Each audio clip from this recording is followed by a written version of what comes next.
Okay, let's move on. Let's talk Rob Pelinka and his extension that will last until 2026. It aligns with Darvin Ham's contract with the Lakers. Interesting decision. I know a lot of Lakers fans are just very disappointed with Rob Pelinka right now in a lot of ways because he was the architect in theory. At least he was the person that completed, maybe not the architect. He was the person that completed the Russell Westbrook deal. I think that a lot of Lakers fans are disappointed with their summer this past year. I just wonder why now with Rob Pelinka. Like, why did you feel like you needed to make this decision now? Look, and also like sometimes these decisions get reported like after the fact. Like, it's possible that this extension has been done for a little while now. Like, there is not as much transparency with front office extensions as there is with extensions for players, right? But like, there's disappointment about the Lakers offseason. There's disappointment about the fact that Russell Westbrook still seems to be on the team from the fans. There's disappointment about acquiring Russ in the first place. There's disappointment about the way that this season has gone, about the way a couple of the Lakers seasons with LeBron have gone. Really, he won them a title. Like, he was the GM of a title team. Other than that, that's been the only successful season, even remotely, for Pelinka so far. Why now? Why do you think they had to do this now is my question. I don't have a good answer for you, Sam. I really don't. I think Pelinka, a lot of the moves that he's made, I haven't criticized as much as others. I think that there's been some sensibility in how he's constructed some things around the margins.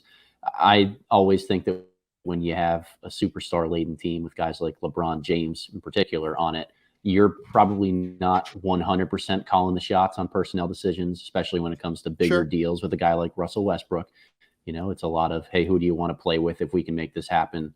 Would this please you guys with LeBron and AD? Yeah. So I don't hold Pelinka's feet to the fire in that maybe as much as people do, but certainly don't understand why now is the right time for not just an extension that adds a couple more years onto it to 2026. That seems very long-term for kind of what he's shown thus far. Yeah. And like, here's the thing with the Lakers, right?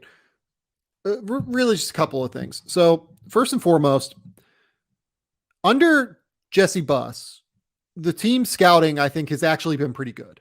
Like, I think that they do a good job, especially mining undervalued assets in the second round. Like, that is, that's guys like Ivica Zubac. That's guys like Larry Nance Jr. Taylor Horton Tucker, like, say whatever you will about him as a player. He's a success story as a second round pick. They found a second Clarkson.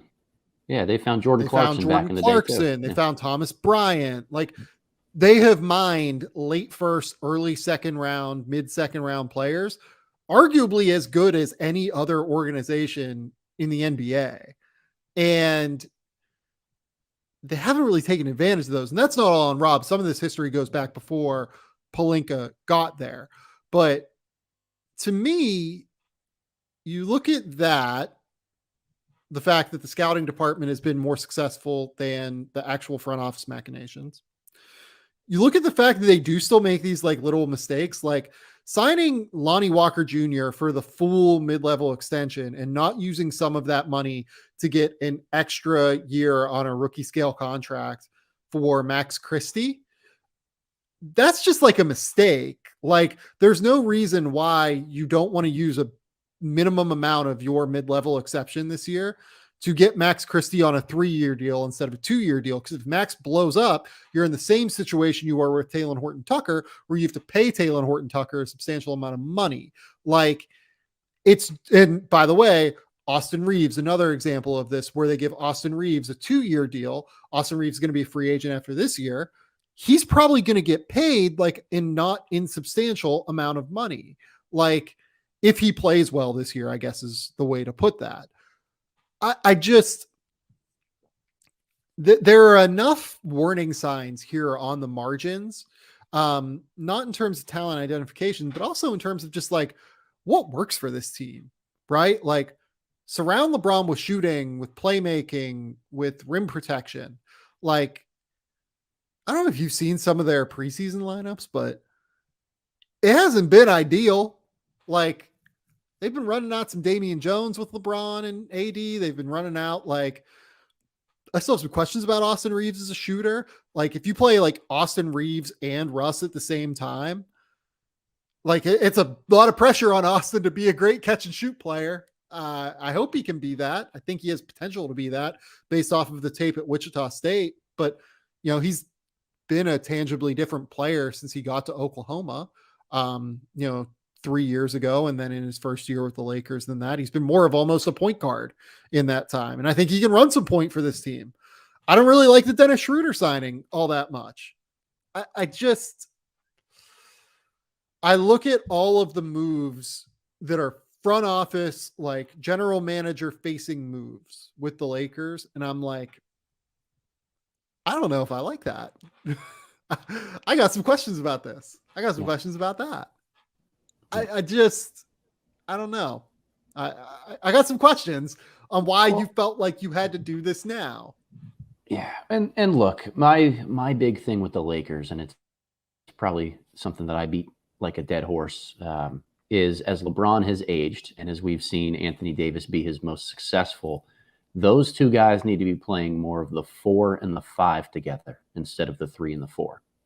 And whether it's on Pelinka, whether it's just those guys being too stubborn to slide to those spots full time, it seems like they continue to try to find bigger bodies and have like 3 or 4 true posts on the roster outside of them, whether it was trying to jam in, Dwight Howard and some minutes with them the last couple of years, Damian Jones this year, whatever they do with those lineups.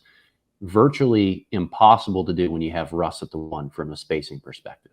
So much of this has been ill-fitting when you don't get a ton of specialty shooters, when you try to put bigs and a non-shooting point guard on the floor next to two great, all-time individual players in LeBron and AD.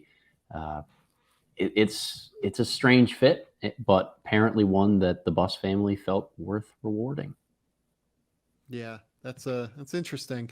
By the way, like, in the middle of talking about this, I pulled up some Jordan Poole highlights from tonight. Goodness. He went off.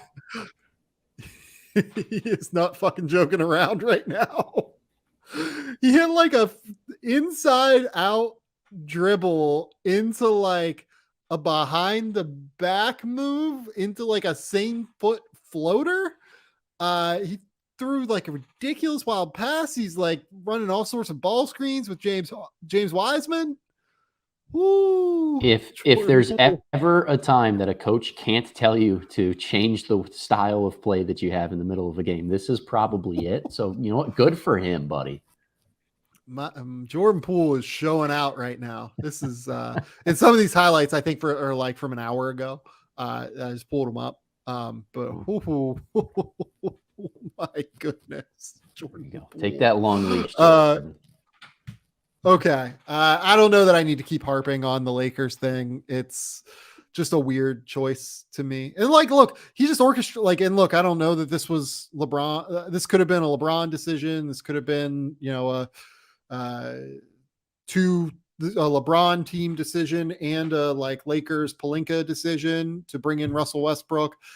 I think that there's still some lack of clarity on what percentage to ascribe to each of those parties for the Russell Westbrook decision. But like, unquestionably, that is one of the worst trades of the last 7 or 8 years. Like, there's just not another way around it, unfortunately. And to reward the guy that did that, even though he brought you a title in 2020, I don't know, a little bit tough for me.